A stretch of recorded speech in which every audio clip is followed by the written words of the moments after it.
اس programme کے اخراجات جو اسمر منسٹریز کے دوست اور پارٹنرز ادا کرتے ہیں۔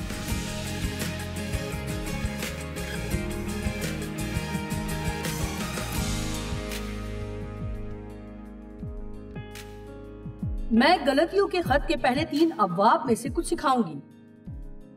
ہم کچھ وقت صرف کریں گے اور آپ بائبل کے اچھے طالب علم بنیں گے اور کافی زیادہ سبق سیکھیں گے، اور امید ہے کہ خداوند کے فضل سے میں آپ کی سمجھنے میں مدد کروں گی۔ اور سیکھیں کہ نئے عہد نامے کی بنیادی اور کلیدی تعلیم کیا ہے، یعنی ہمیں فضل سے نجات ملی ہے، نہ کہ اپنے اعمال سے۔ ہم خود کو بچانے کے لیے کچھ نہیں کر سکتے۔ آپ میں سے زیادہ تر لوگ یہ جانتے ہیں، لیکن دوسری بات جو ہم اکثر نظر انداز کرتے ہیں کہ جس طرح ہم نے نجات پائی اسی طرح ہمیں زندگی بھی گزارنی ہوگی، کیونکہ خدا چاہتا ہے کہ ہم ایمان سے چلیں، صرف ایمان سے، مسیح کو قبول ہی نہ کریں۔ بہت سے لوگ اپنی تمام تر توانائی خرچ کرنے کے بعد یہ جان لیتے ہیں کہ خود کو آسمان پر نہیں لے جا سکتے، انہیں خدا کی ضرورت ہے، اس لیے وہ کچھ دیر کے لیے کوشش ترک کر دیتے ہیں اور یسوع کو اپنی زندگی میں آنے کا موقع دیتے ہیں۔ لیکن جیسے ہی وہ کچھ مطالعہ کرتے ہیں یا کوئی پیغام سنتے ہیں تو وہ گھر جا کر اپنی طاقت سے عمل کرنے کی کوشش کرتے ہیں جو بائبل انہیں کرنے کو کہتی ہے، اور ہم بھول جاتے ہیں کہ ہمیں فضل سے نجات ملی ہے۔ اسی لیے ہم سب کو سیکھنا ہے کہ فضل اور ایمان میں زندگی کیسے بسر کریں۔ پولس کو خدا نے چنا تھا تاکہ وہ کلیسیا کو فضل کے مکاشفے کی تعلیم دے۔ وہ اس کام کے لیے قابلیت اور تجربہ رکھتا تھا جو اسے زندگی میں ملا تھا۔ پولس کلیسیا کو ستانے والا تھا، وہ پوری کوشش کر رہا تھا کہ کلیسیا کو تباہ کر دے، اور استفنس کو سنسار کرنے کے موقع پر وہ وہاں موجود تھا۔ وہ خوشی سے مسیحیوں کو پکڑتا اور ان کو قید میں ڈلوانے کو اعزاز سمجھتا، کیونکہ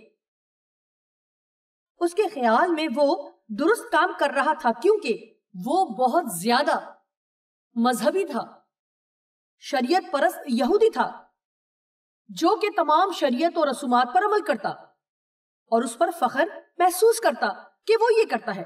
لیکن خدا اسے دمشق کی راہ پر ملا اور اس پر خود کو ظاہر کیا۔ یہ اس کے لیے کافی گہرا تجربہ تھا، لیکن میں تفصیلات نہیں بتاؤں گی۔ وہ تیز روشنی کو دیکھ کر گھوڑے پر سے گر پڑا اور کچھ دنوں تک بولنے سے قاصر رہا۔ خدا نے رویا کے ذریعے اس پر ظاہر کیا کہ اسے انجیل کی منادی کرنا ہے، اور یہ خوشخبری فضل کی ہے۔ میں بتانا چاہتی ہوں کہ اس سے زیادہ مناسب شخص کوئی نہیں ہو سکتا کہ ایسی چیز کی منادی کرے جس کا اس نے تجربہ کیا ہو۔ سنیے، فضل انہی کے لیے ہے جو خدا کی بھلائی کا حق نہیں رکھتے۔ فضل خدا کی حمایت ہے۔ یہ صرف خدا کی حمایت ہی نہیں ہے، میں چاہتی ہوں کہ ہم یہ کہنا بند کر دیں کہ یہ خدا کی وہ حمایت ہے جس کے ہم حقدار نہیں۔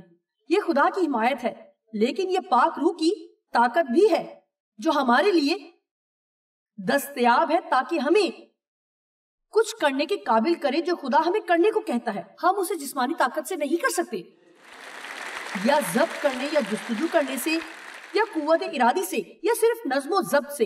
یہ تمام چیزیں ہی اہم ہیں اور اچھی ہیں اور ضروری بھی ہیں، ان کی ضرورت بھی ہے، لیکن یسوع نے کہا تم مجھ سے جدا ہو کر کچھ نہیں کر سکتے، کچھ نہیں۔ ذرا سوچیں، کچھ دیر کے لیے تصور کریں کہ آپ کی زندگی کیسی ہوگی اگر ہر وہ کام جو آپ کرتے ہیں آپ اسے ایمان سے کرتے ہیں۔ ایمان سے۔ پہلی دعا جو تمام لوگوں کو کرنی چاہیے جب وہ صبح بیدار ہوتے ہیں، یعنی مدد کے لیے، دعا ہی سب سے طاقتور ہے۔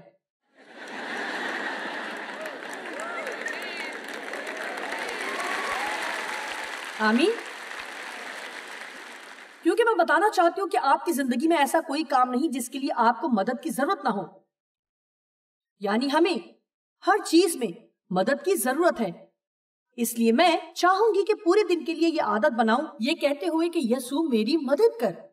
آپ کو یہ جاننے کی ضرورت نہیں کہ آپ کو مدد کی ضرورت ہے. بھروسہ رکھیں کہ بس آپ کو ضرورت ہے. سنیے، غلطیوں کا خط زیادہ تر اسی بارے میں ہے کہ ہم شریعت سے آزاد ہیں. اب ہم فضل کے ماتحت ہیں. شاید اس بات کو مکمل طور پر سمجھنے کے لیے پرانے عہد کا یہودی ہونا ضروری ہے. خدا نے انہیں شریعت دی تھی یہ جانتے ہوئے کہ وہ اس کو پورا نہیں کر سکیں گے. انہوں نے بھی جان لیا کہ ان کو بھی مدد کی ضرورت ہے. میں یہ نہیں کر سکتی، میں یہ زندگی نہیں گزار سکتی جس کے لیے تو مجھے بلا رہا ہے. میں ان تمام قوانین کو پورا نہیں کر سکتی کیونکہ شریعت کے تمام اعمال کو پورا کر کے اگر ایک کو بھی توڑا تو آپ مجرم ٹھہرتے ہیں. یہ کافی مشکل عمل ہے لیکن وہ ان سب پر عمل کرنے کے لیے بہت محنت کرتے. کچھ ایسے ہوتے جو سب پر عمل کر لیتے، لیکن اب بھی یہ سلسلہ لوگوں کی زندگی میں جاری ہے، کلیسیاؤں میں بھی. ایسا لگتا ہے کہ اگر آپ ہر اتوار چرچ جائیں گے تو ایسے شخص سے زیادہ بہتر محسوس کریں گے جو سال میں 3 مرتبہ چرچ جاتا ہے. لہٰذا اگر آپ سال میں پوری بائبل ختم کریں گے تو محسوس کریں گے کہ آپ شاید کسی دوسرے سے زیادہ روحانی ہیں جو کہ شاید دن میں ایک باب پڑھتا ہے. ہمیں روحانی شیخی کے تعلق سے نہایت محتاط ہونا ہے کیونکہ میرے خیال میں خدا کو اس سے زیادہ کراہیت اور کسی بات سے نہیں کہ ہم خود کو دوسروں سے کسی بھی لحاظ سے بہتر سمجھیں، کیونکہ جو کچھ بھی ہم کرتے ہیں تو خدا اس کے لیے ہمیں فضل دیتا ہے لیکن ہم نادانی سے اسے ذاتی قابلیت سمجھتے ہیں. آمین. اور یہ بات ہمیں مشکل میں ڈالتی ہے. کافی زیادہ لوگوں کی تعداد ہے. میں نہیں جانتی یہ فضل کی تحریک کہلاتی ہے لیکن 2 یا 3 سال سے کلیسیا میں فضل کی تعلیم پر کافی زیادہ زور دیا جا رہا ہے. اگر آپ کلیسیائی تاریخ کا مطالعہ کریں تو جانیں گے کہ تاریخ کے مختلف ادوار میں مختلف باتوں پر زور دیا جاتا رہا ہے. اور یہ اچھی بات ہے کیونکہ چاہے ہم کسی بات میں کتنے ہی مضبوط کیوں نہ ہوں یہ ہماری زندگی میں آہستہ آہستہ ہونے لگتی ہے اور پھر خدا کو ہمیں بیدار کرنے کی ضرورت پڑتی ہے تاکہ ہمیں پھر سے تازہ کرے. لیکن ہر جو چیز اچھی ہے ہمیشہ اچھی نہیں رہتی. لگتا ہے کہ بطور مسیحی ہم یہ نہیں جانتے کہ گڑھے میں گرنے سے کیسے بچیں. کافی سال پہلے پاکیزگی کی تحریک چلائی گئی. یہ بہت اچھی بات تھی کہ لوگ پاکیزہ زندگی بسر کرنے لگے لیکن پھر یہ حد سے تجاوز کر گئی اور لوگ شریعت پرست بننے لگے اور پھر اچانک ہی وہ کچھ بھی نہ کر پاتے. جیسا کہ آپ میک اپ نہیں کر سکتے، بال نہیں کٹوا سکتے، رقص نہیں کر سکتے، محفل میں نہیں جا سکتے، کوئی فلم نہیں دیکھ سکتے، یہ نہیں کر سکتے، وہ نہیں کر سکتے، یہ نہ کرو وہ نہ کرو. ایسا کون ہے جو یہ سب لمبے عرصے تک نہ کرے؟ بہت سے نوجوان لوگ اور شاید آپ میں سے بھی کچھ لوگوں کی ایسی کلیسیاؤں میں پرورش ہوئی. در حقیقت ایسے کام آپ کو خدا کی طرف لے جاتے ہیں نہ کہ اس کے خلاف کرتے ہیں کیونکہ آپ محسوس کرتے ہیں کہ مسیحی ہونے کے لیے آپ تمام زندگی کسی بھی چیز سے لطف نہیں اٹھا سکتے ہیں. ورڈ آف فیتھ کی تحریک جس کا آغاز 60 اور 70 کی دہائی میں ہوا زیادہ تر تعلیمات خوشحالی کے تعلق سے تھیں. میں اس کے لیے خدا کا شکر کرتی ہوں. خدا نے ان دنوں میری زندگی کو بہت قدرت سے چھوا تھا کیونکہ میں جانتی تھی کہ مجھے فضل سے نجات ملی ہے لیکن میں نہیں جانتی تھی کہ نجات کے علاوہ میں اپنے ایمان کو کسی کام کے لیے کیسے استعمال کروں. ایمان وہ چیز ہے جو خدا ہمیں دیتا ہے جس کو ہمیں استعمال کرنے کی اور اپنی زندگی میں جاری کرنے کی ضرورت ہے. یہ خدا کی قوت سے بھرپور ہے لیکن یہ کوئی خودکار آلہ نہیں ہے. آپ خدا پر بھروسہ کرتے ہیں، آپ اس پر ایمان رکھتے ہیں. میں نے خوشحالی کے تعلق سے جو کچھ بھی سیکھا اس کے لیے شکر گزار ہوں. میں خوش ہوں کہ جو کچھ ایمان کے تعلق سے سیکھا لیکن اس میں توازن بگڑ گیا کیونکہ جب کبھی کسی کی زندگی میں کوئی مسئلہ ہوتا تو وجہ بتائی جاتی کہ اس کا ایمان کمزور ہے. اگر بیمار ہے تو ایمان کمزور ہے، بچہ بیمار ہے تو بھی آپ کا ایمان کمزور ہے. لیکن یہ سب درست نہیں ہے، ایسا نہیں ہوتا. بائبل میں کسی جگہ بھی یہ وعدہ نہیں کہ آپ کو مشکل کا سامنا نہیں ہوگا۔ میں نہیں جانتی چاہے آپ کا کتنا ہی ایمان ہو، آپ اپنی زندگی کی مشکلات سے فرار نہیں ہو سکتے۔ یسوع نے کہا تم دنیا میں مصیبت اٹھاتے ہو لیکن خاطر جمع رکھو میں دنیا پر غالب آیا ہوں۔ آپ کو اگر ہم غور کریں تو بائبل کا مطالعہ کرنے سے ہمیں معلوم ہوگا پولس ایک چیز پر بہت زور دے کر سکھاتا ہے، اور اس کے لیے آپ کو بہت زیادہ محتاط ہونا ہے کہ آپ سچائی سے دور نہ چلے جائیں۔ آپ کو ہمیشہ روحوں کو پرکھنا ہے اور یقینی بنانا ہے کہ آپ جس چیز پر یقین رکھتے ہیں وہ کلام میں موجود ہے کہ نہیں۔ دیکھیں ابلیس کو پرواہ نہیں آیا آپ مناسب کام کرتے ہیں یا آپ حد سے زیادہ کرتے ہیں۔ سمجھ گئے آپ؟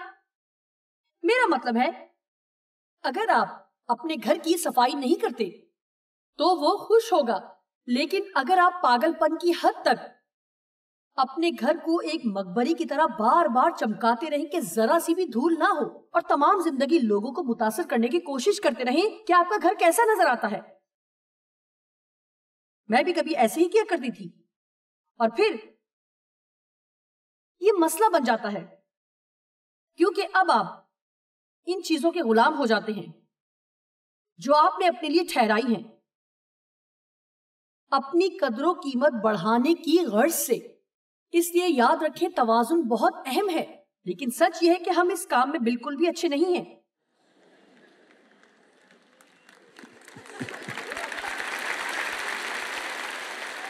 آمین۔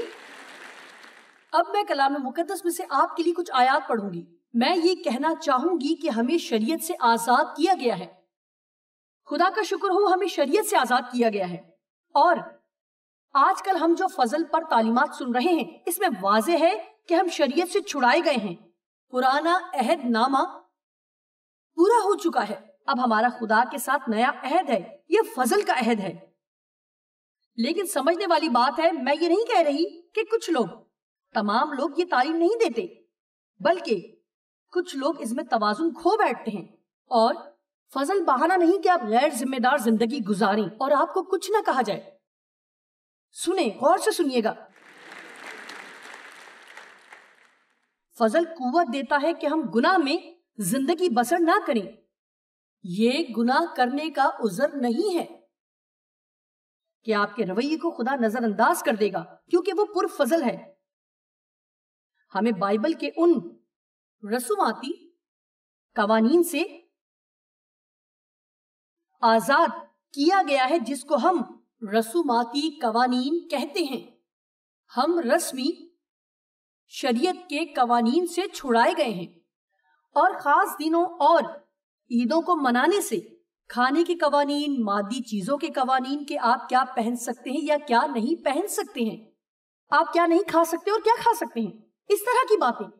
لیکن ایک چیز میری بات سمجھے، ہمیں اخلاقی قوانین یعنی 10 احکام سے آزادی نہیں ملی ہے، یہ آج بھی اتنے ہی اہم ہے جتنے کہ اس زمانے میں۔ سنیں،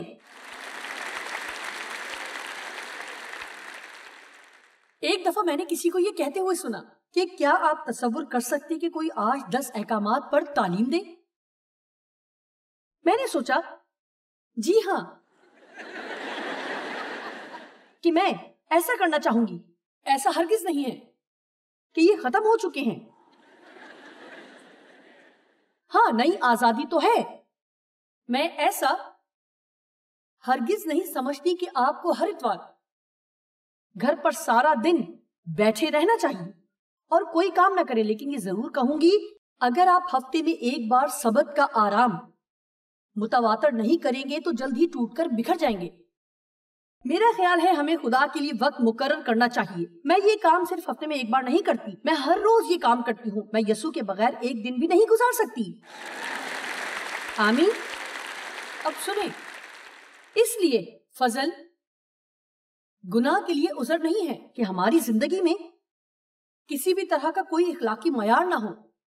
فضل دراصل یہ تقاضا کرتا ہے کہ شریعت سے بڑھ کر کچھ کریں۔ میں اس کے بارے میں آپ کو چند ایک مثالیں دوں گی۔ یسوع نے کہا شریعت میں لکھا ہے کہ تم زنا نہ کرنا، لیکن میں تم سے کہتا ہوں اگر تم نے بری نیت سے کسی عورت پر نگاہ کی، اگر تم نے عورت کو بری نظر سے دیکھ لیا تو تم اپنے دل میں اس کے ساتھ اپنے دل میں زنا کر چکے ہو۔ اس لیے یسوع نے ہمارے لیے آسان نہیں بنایا بلکہ اب یہ مشکل ہو گیا ہے، لیکن وہ کہتا ہے کہ میں تمہیں فضل دوں گا تاکہ تم عمل کر سکو، میں تمہیں قوت دوں گا تاکہ تم یہ کر سکو۔ دیکھیں، وہ شریعت کے ماتحت نیک بننے کی کوشش کر رہے تھے، لیکن یہ ان پر منحصر تھا۔ اگر وہ اچھے ہوتے تو اپنے لیے اچھا محسوس کرتے، اور اگر وہ اچھے نہ ہوتے تو الزام محسوس کرتے۔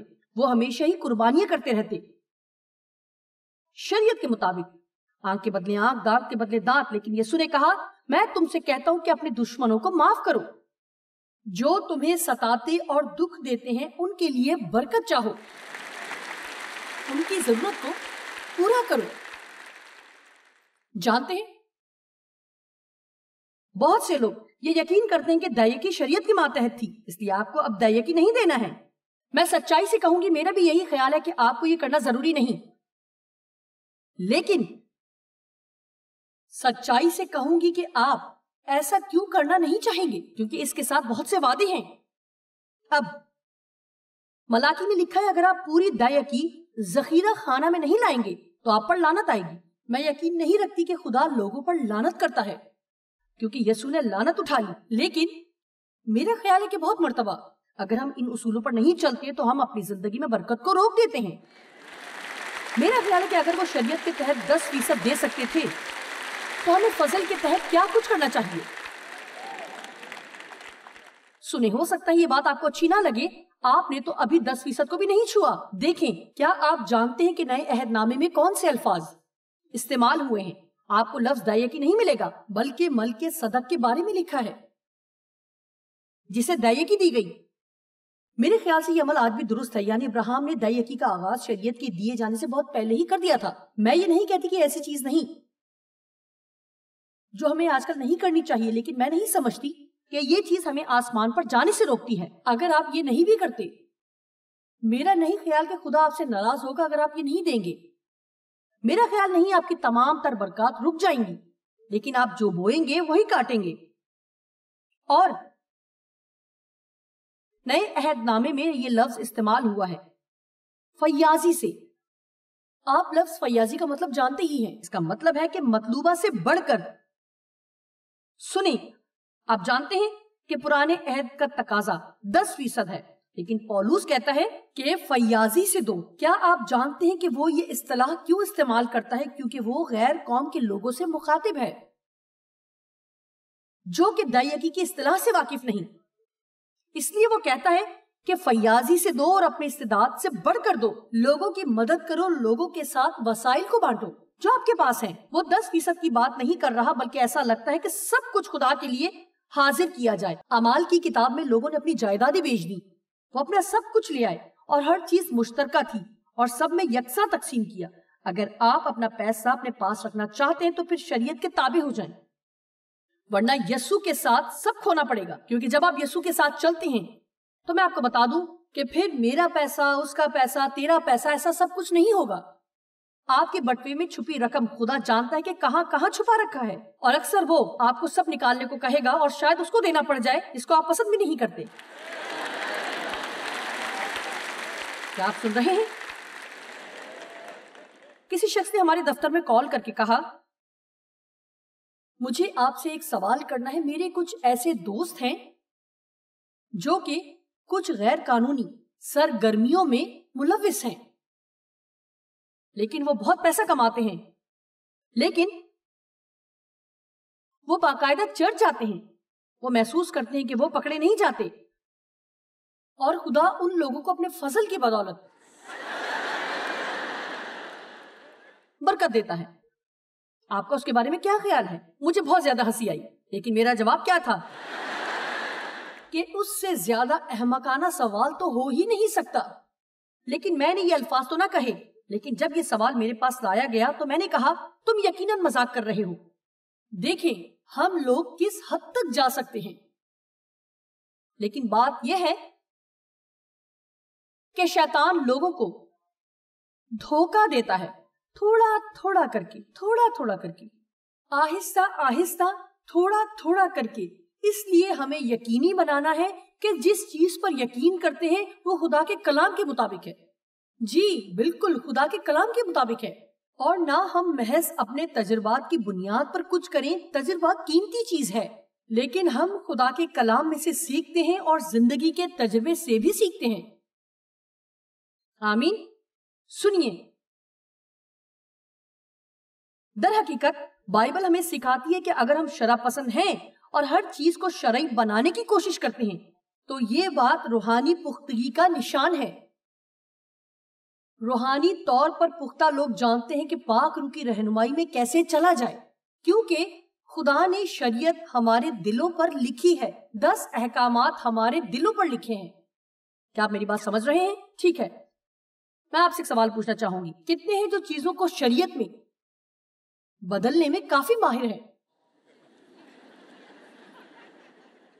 آپ میں سے کتنے جانتے ہیں کہ میں کیا بات کر رہی ہوں؟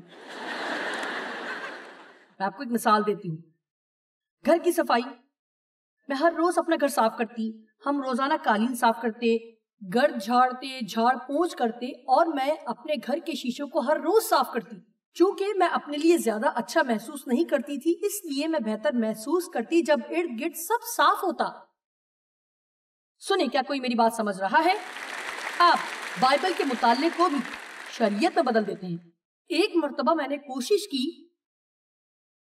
کہ بائبل کو 1 سال میں ختم کروں. چرچ میں ہر کوئی سال میں 1 مرتبہ بائبل ختم کرتا، اس لیے 2 باب پرانے عہد نامے میں سے، 2 نئے میں سے، امثال، زبور میں سے ایک ہر روز 6 باب پڑھ کر آپ پوری بائبل کو 1 سال میں ختم کر سکتے ہیں. میرے پاس کیلنڈر بھی تھا، میں نے اسے کچن میں فریج کے اوپر چپکا دیا تاکہ لوگ دیکھ سکیں کہ میں بائبل اسٹڈی کرتی ہوں. جی جب آپ 6 باب پڑھ لیتے ہیں تو آپ کو کام مکمل کا نشان لگانا پڑتا ہے. جسم کو ایسے کام پسند ہے، یعنی اگر آپ شرع پسند ہیں تو آپ کو فہرستیں اچھی لگیں گی. جی آپ میں سے کتنے فہرست پسند ہیں؟ فہرست بنانے میں کوئی مذائقہ نہیں، لیکن ایسا کیا ہے جو ہم اس فہرست میں غلط کرتے ہیں؟ اگر آپ نے تمام کام فہرست کے مطابق نہیں کیے تو آپ خود کو ایسا نہ کرنے کے باعث مجرم محسوس کرتے ہیں یا برا محسوس کرتے ہیں. اس طرح یہ فہرست وہ کام نہیں کرتی جو آپ کو منظم رکھتی ہے یا آپ کی شریعت بن گئی ہے جس کو آپ نے ہر روز پورا کرنا ہے. میری بیٹی کی زندگی میں ایک تبدیلی آئی یہ جان لینے کے بعد کہ فضل کیا ہے.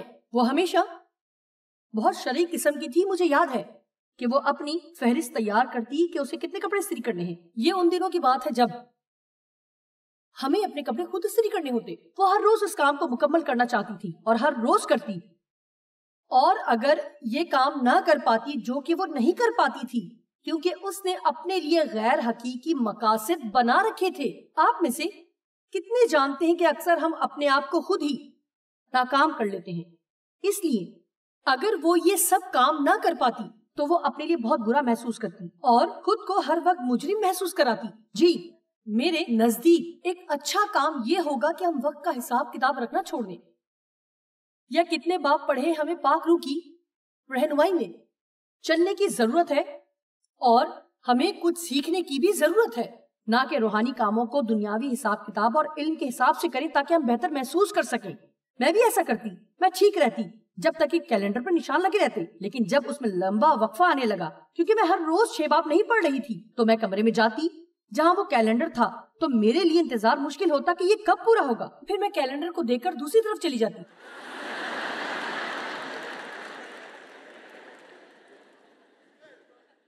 کسی وقت ہر روز 1 گھنٹہ دعا کے تعلق سے کافی زیادہ تعلیم دی جاتی تھی. کیا تم 1 گھڑی بھی جاگ نہ سکے؟ یہ بات یسوع نے اپنے شاگردوں کو کہی، اس لیے ہر کوئی روزانہ 1 گھنٹہ دعا کرتا. میرے پاس ایک گھڑی تھی جو کہ بتاتی کہ 60 منٹ ہو گئے ہیں. کوئی فرق نہ پڑتا کہ کیا کہے جا رہی ہوں، کوئی فرق نہ پڑتا کہ میرے دل سے کیا نکل رہا ہے، بس 1 گھنٹہ پورا ہو. میں آپ کو بتانا چاہوں گی کہ آپ میں سے زیادہ تر اپنی سوچ سے بڑھ کر شرع پسند ہیں، اور یہ ایک وجہ ہے کہ آپ زندگی سے لطف نہیں اٹھا رہے کیونکہ شرع پسندی خوشی نہیں بلکہ موت لاتی ہے.